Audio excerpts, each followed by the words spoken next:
ৰাজচৰালৈ অহাৰ আগতে শুনিবলৈ পালো গদাপাণি হেনো ঘৰৰ পৰা পলাইছে।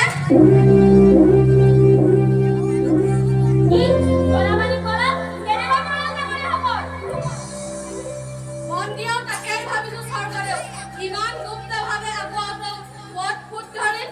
স্বৰ্গদেউ ডাঙৰীয়া ইয়াত কোনোবা বিষয়াৰ যুগ আছে যেন মোৰ অনুমান হয়। বিষয়াৰ বিপৰীত গদাপাণি পলাল। কোন সেই বিষয়াৰ বিচাৰ কৰক ডাঙৰীয়া।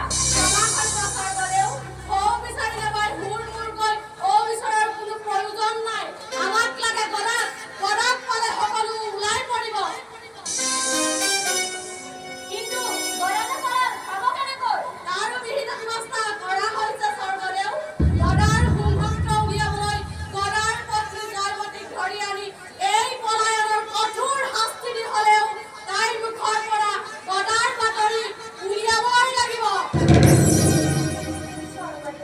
ডাঙৰীয়া মোৰ এটা নিবেদন আছে। কওক ডাঙৰীয়া। স্বৰ্গদেউ ঈশ্বৰে ইচ্ছা কৰিলে জয়মতীক এই ৰাজচৰালৈ ধৰাই আনিব পাৰে, কিন্তু স্বৰ্গদেউ ঈশ্বৰ তুংখনীয়া কইনাৰ বোৱাৰী এজনীক এনেদৰে ধৰি আনি ৰাইজৰ আগত অপমান কৰাটো ভাল নহ'ব।